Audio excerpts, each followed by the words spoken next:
From our studios in Olympia, Washington, TCTV presents South Sound Seniors, news and views featuring the people, places, and events that impact our growing senior community here in the South Sound region.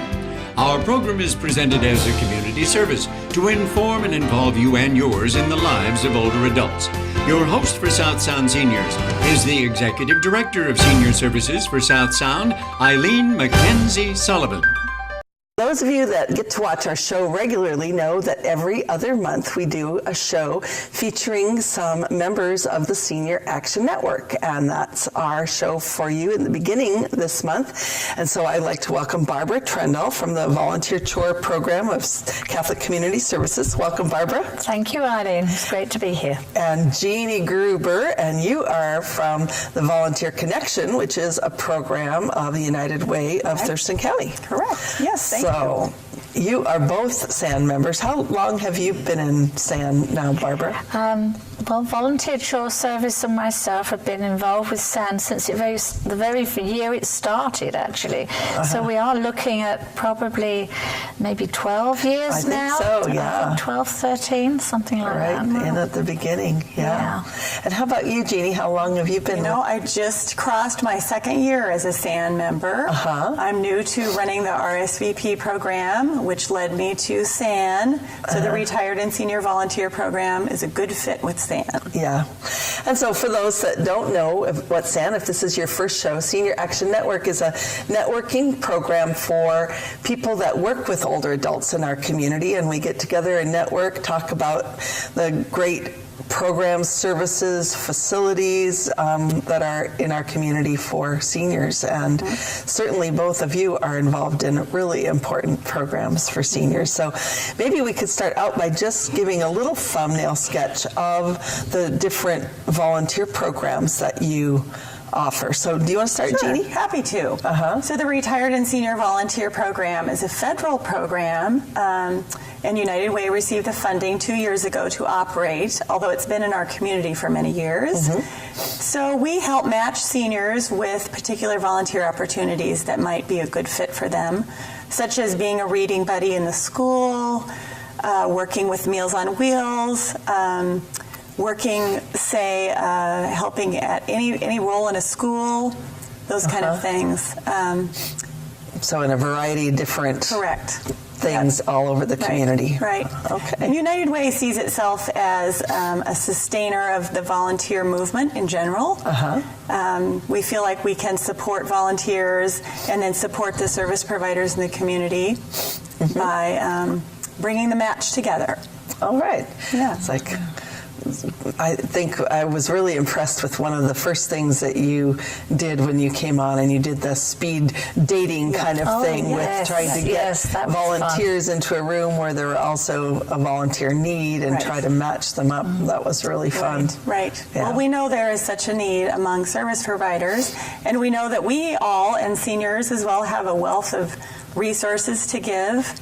Gifts of their own, things that they've learned in their career to give back to the community. So we try to help that. Makes me think after the show we need to work on a parody to matchmaker, make me a match. And so we just have to do the volunteer match song, get some more words there. That's right. We'll get working on that. Yep.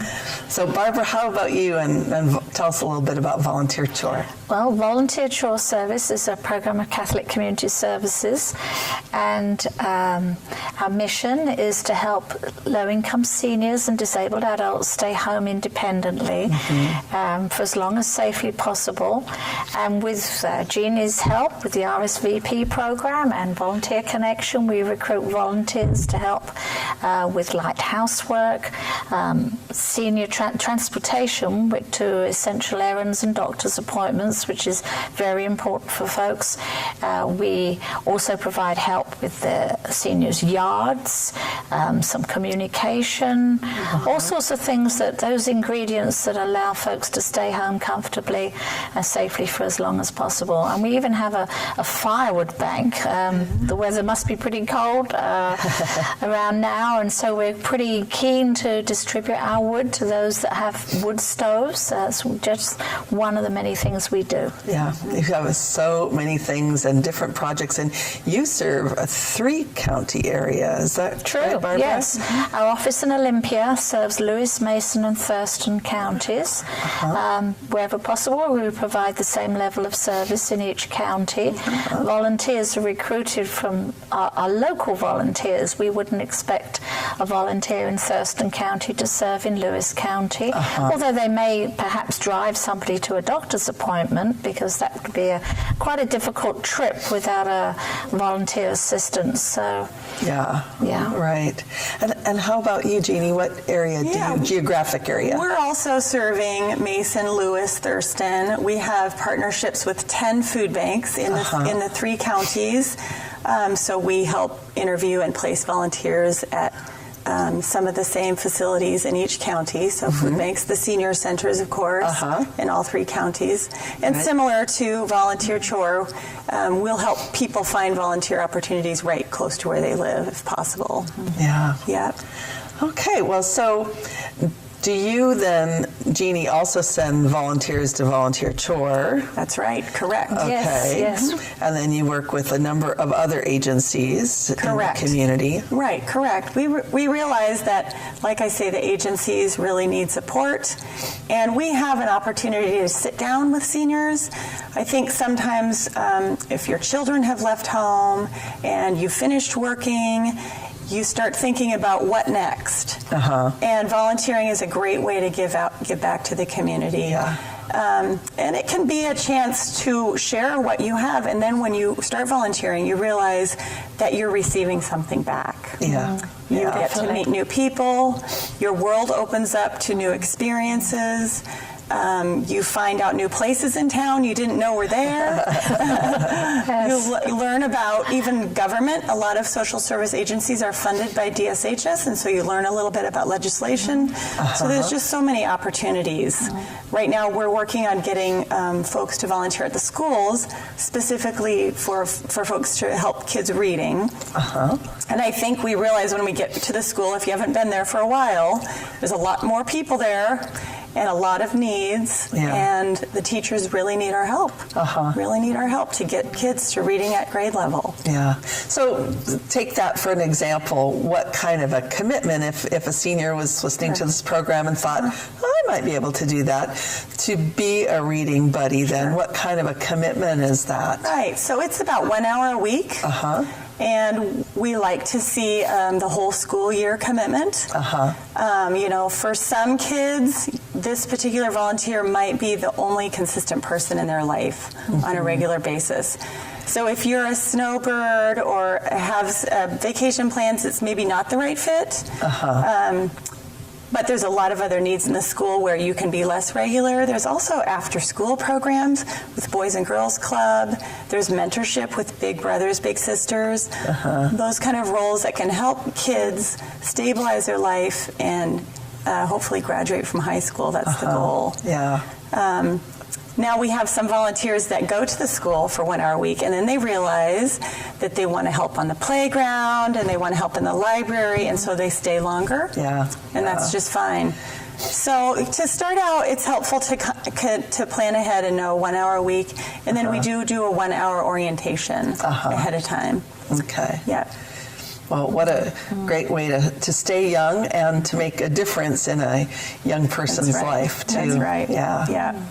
That's great. And if you're considering volunteering, it's helpful to know that there is a process. I'm sure you have a similar one where a volunteer fills out an application, and then there's a criminal background check, and that's pretty much a norm these days. It's not personal to the volunteer. It's something that we have to do. And then there's an interview and orientation.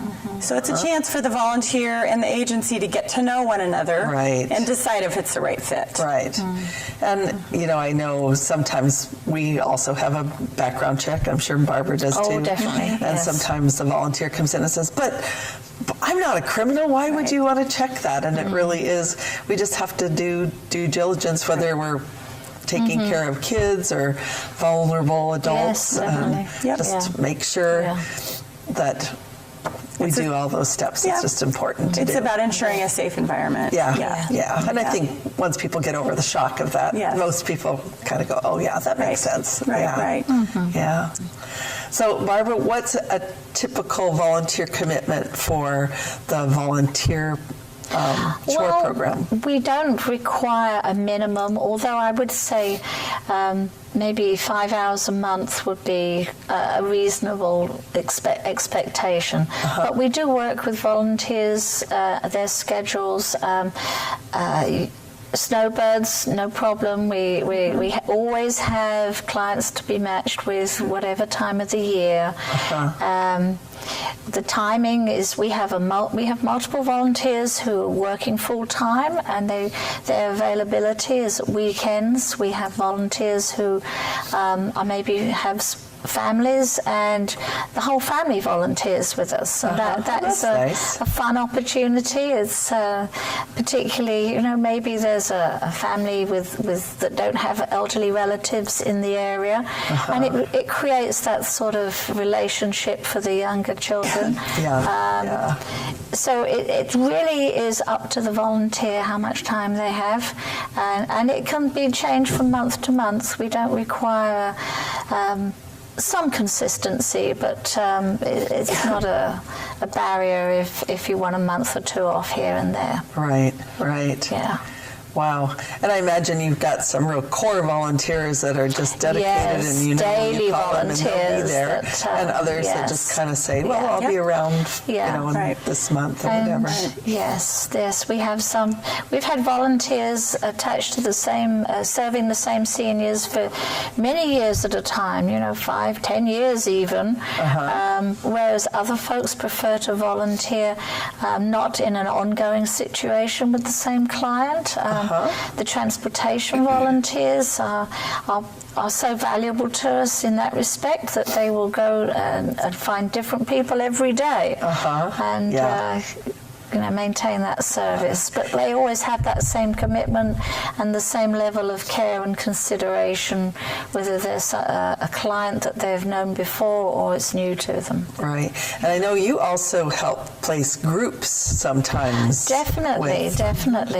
With Jeannie's help, we've worked with the Day of Caring with the United Way, where we placed a business group and a non-profit agency group with a client that needed help organising her home, and that went very well. And also youth groups.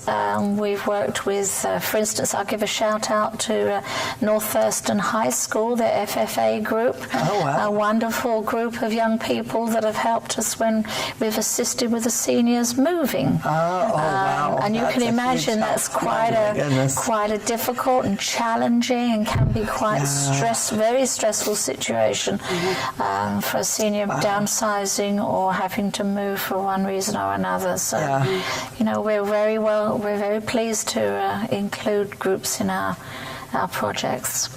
Okay. Well, I would like to continue this conversation and ask you ladies to come back again to talk about volunteering, because I just think it is such an important part of remaining vital as you get older. To go out and volunteer, it's also such an important thing of being able to help people stay in their home, in the community. That's right. So I just think for our older adults that if we can get them to think about volunteering or to accept volunteer help is just really, really important all the way around. Yeah. And I want to make mention too, because it's the holidays, there's a lot of service agencies that need volunteers. And maybe if you're unable to volunteer, to make a donation to a family or to the food bank, because this is the time where there's a lot of need. There really is. Okay, well, Jeannie and Barbara, thank you so much. I will have you back again, and we'll do some more brainstorming about volunteering and how people can contact you. And thank you so much. And I look forward to hearing more as you do a SAN presentation soon. And we look forward to that. In case you hadn't noticed, there's a great energy at work here in the South Sound. It's called SAN, the Senior Action Network, and the name says it all. The collective knowledge, experience, and commitment of dozens of organizations and service providers represents an invaluable resource for older adults and their families. Truly, SAN is there when you need to reach out. Find out more, visit their website, or call us at 586-6181 and get on board as we celebrate live.